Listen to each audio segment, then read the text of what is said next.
हाय, hello, नमस्कार. स्वागत आहे पुन्हा एकदा तुमचं टेस्ट विथ प्राजूमध्ये. कुक क्रिएट सेलिब्रेट करत आपण आज बनवणार आहोत पनीर स्टीम मोमोज. त्यासाठी मी घेतले पिसलेलं पनीर, सिमला मिरची, कोबी, बारीक चिरलेला कांदा, बारीक चिरलेली हिरवी मिरची, डोसाठी घेतले मैदा, इथं मिक्स हर्ब्स आणि मीठ, आणि इथे काळी मिरी पूड आणि सुक्या लाल मिरच्या, टोमॅटो, कॉर्नस्टार्च आणि लसूण. तर आता लसूण घेताना 2 अख्खे लसूण घेतलेत आणि त्याचं फक्त पुढचं आणि मागचं आणि जी खराब साल असेल ती काढून घेतली. बाकी साल ॲज इट इज तशीच ठेवलेली आहे लसणाला.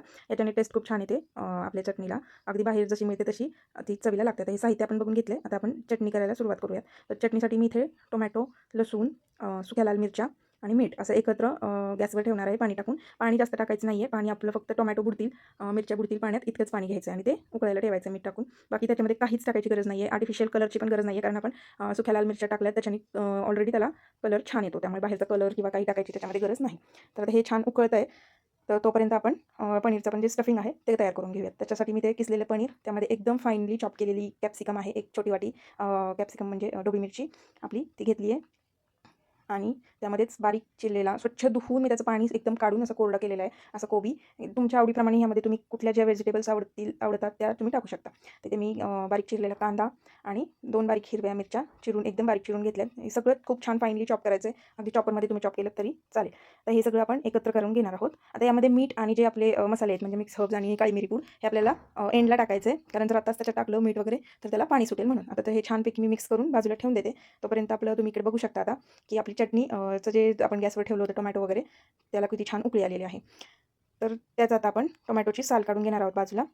ती इझिली एकदा टोमॅटो शिजले की ती इझिली साल निघून जाते. त्याची साल काढून घ्यायची आणि त्यामध्ये कॉर्नस्टार्च आपलं कॉर्नफ्लॉवर आहे त्याची स्लरी टाकायची आहे. तर 1 चमचा कॉर्नफ्लॉवरमध्ये थोडंसं पाणी मिक्स करून मी त्याची स्लरी तयार करून घेतली आणि ती याच्यामध्ये ॲड केलेली आहे. आणि एकदा त्याला उकळी छान आली की आपण गॅस बंद करून ते गार व्हायला ठेवून देणार आहोत. आणि हे छान गार होतं आहे उकळून. तोपर्यंत आपण आपल्या मोमोजसाठी कणिक मळून घेणार आहोत. मैदा 1 वाटी घेतलेला आहे. त्याच्यात आपण फक्त मीठ टाकायचं आहे. बाकी काहीही टाकायची गरज नाही आहे. कारण जर त्याच्यात तेल वगैरे टाकलं तर त्याचा शक्यतो कलर चेंज होतो. त्यामुळे फक्त मीठ टाकायचं आहे आणि असा घट्टसर त्याचा डो तयार करून घ्यायचा आहे. आता बघा तुम्ही फक्त 1 वाटी मैद्यात मी थोडंसं चवीपुरतं मीठ टाकून थोडं-थोडं करत पाणी ॲड केलं आहे आणि त्याचा असा घट्ट गोळा तयार करून घेतला आहे. आता आपण ह्याचा गोळा तयार करून घेऊयात. तुम्ही बघू शकता व्हिडिओमध्ये मी कसं थोडं-थोडं करत पाणी त्यामध्ये ॲड केलं आहे. तर हे स्टीम मोमोज आहेत. याच्यात आपण सेम आपण फ्राईंग मोमोज पण तयार करू शकतो. जसं तुम्हाला आवडेल तसं आपण ह्याचेच बनवू शकतो. आता मी सध्या तरी स्टीम मोमोज बनवते आहे. आणि डो मळताना खूप पण त्याला मळायचं नाही आणि खूप असा सैल मळायचा नाही आहे. घट्ट मळायचा आहे म्हणजे जेणेकरून लाटलं की ते आपल्याला इझिली त्याच्यामध्ये स्टफ करता येईल. बघा इथे आपला डो तयार करून झालेला आहे. आता आपण ह्याचे छोटे-छोटे पार्टिशनमध्ये गोळे तयार करून घेऊयात. अगदी छोटे पण नाही, जेवढी म्हणजे तुम्हाला जेवढी साईज मोमोजची हवी आहे त्या साईजने तुम्ही आकाराचे गोळे बाजूला करून घ्या. आणि थोडीशी पिठी घेतली आहे लाटताना लागेल म्हणून. तर आता मी इथे सगळे गोळे तयार करून घेते आणि त्याच्या पुऱ्याच लाटून घेते. तुम्ही बघू शकता व्हिडिओमध्ये. तर अशाच छान-छान रेसिपीजसाठी आपल्या चॅनलला सबस्क्राईब करा. टेस्ट विथ प्राजूला सपोर्ट करा आणि अशाच नवीन-नवीन रेसिपीज माझ्यासोबत बनवत पण राहा, खात राहा, मस्त राहा आणि मला कमेंटमध्ये नक्की सांगत राहा की कशा तुमच्या रेसिपीज होत आहेत, काय तुम्हाला अडचण येते किंवा काय, मी तुम्हाला नक्कीच मदत करेल. तर आता आपण हे लाटून घेऊयात छान. अशा सगळ्या आपण लाटून ठेवणार आहोत बाजूला आणि पीठ लावूनच लाटायचं, काही हरकत होत नाही. छान आपण अशा गोल-गोल पाऱ्या त्याच्या करून घेऊयात सगळ्या आणि त्यामध्ये स्टफ करून घेऊयात.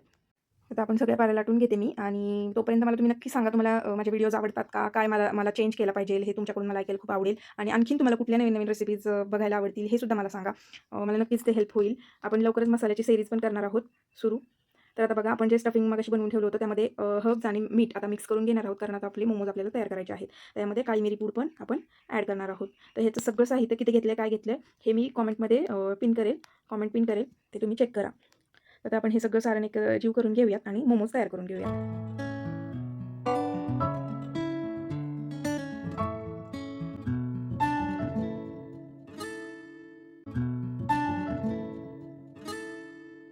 तर मोमोज बनवताना मला हा शेप खूप ईझी वाटतो. फर्स्ट जे कोणी करत असेल ना पहिल्यांदाच त्यांच्यासाठी तर खूप ईझी म्हणजे शेप आहे हा. अगदी मोदकसारखं बनवलं तरी घरी चालून जातं, पण मोमोज दिसायला मोमोजसारखेच असावेत. म्हणून हे बघा तुम्ही एक साईडने मी अशी चिमटी करून घेते आहे आणि जी एक बाजू असते ती पूर्ण प्लेन ठेवायची आणि जी पलीकडे आपण फोल्ड करून घेतलेली आहे त्या आणि हे एकत्र असं पुन्हा जॉइन करून घ्यायचं. म्हणजे त्याला असा छान हाफ मूनसारखा मोमोजला शेप येतो. तुम्ही व्हिडिओमध्ये नीट ऑब्झर्व करा आणि तुम्हाला दिसेलच. पलीकडच्या जे आपण प्लेट्स मारून घेतल्या त्या इकडे प्लेन जी आपली पारी आहे त्याला जॉइन करून घ्यायचं आणि राहिलेला असा हे बघा आपला मोमोज तयार झालेले आहेत. पीठ अगदी पातळ झालं तर असे तुम्हाला करता येणार नाही, हातातून पारी सुटू शकते. त्यामुळे शक्य तितकं डो आपला मध्यम घट्टच असावा, म्हणजे आपल्याला स्टफिंग करताना प्रॉब्लेम येत नाही. तुम्हाला तितकं हवं तितकं सारण त्यामध्ये ॲड करून त्याचा मोमोजला शेप देऊन घेऊयात. आता मी हे सगळे बाकीचे मोमोज शेप देऊन घेते. तुम्ही नक्की नक्की हे ट्राय करून बघा. खूप छान अगदी बाहेरच्या सारखेच जसं आपण बाहेर स्टॉलवर मोमोज खातो अगदी सेम त्याच चवीचे हे मोमोज तयार होतात. तुम्ही नक्की तयार करून बघा.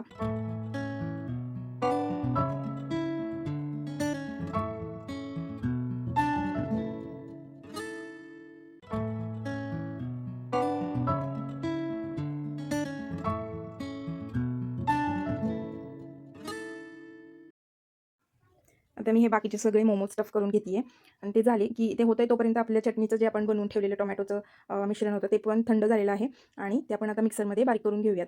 अशा पद्धतीने मी सगळे मोमोज इथे तयार करून घेतलेले आहेत.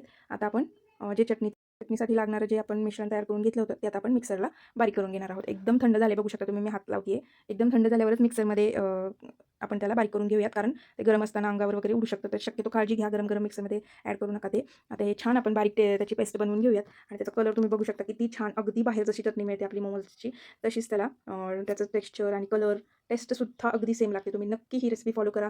टिप्स अँड ट्रिक्स सहित जसं मी सांगितलं तसं फॉलो करा. तुमचे मोमोज अगदी स्ट्रीट स्टाईल होतील. आता मी इथे स्टीम करण्यासाठी इडलीचा कुकर घेतला, त्यावर चाळण ठेवली आहे आणि त्याला तेल लावून घेतले. माझा थोडासा पाण्याचा हात होता त्यामुळे ती पांढरी दिसते आहे. आता याच्यामध्ये मी सगळे मोमोज स्टीमला ठेवते.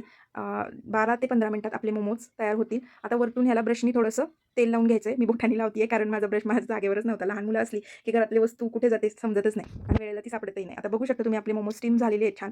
हे चेक कसं करायचं, जेव्हा आपण मोमोजला वरती टच करू त्यावेळेस ते आपल्याला चिटकले नाही पाहिजे हाताला. अगदी क्लीन निघले की आपले मोमोज तयार झालेले आहेत.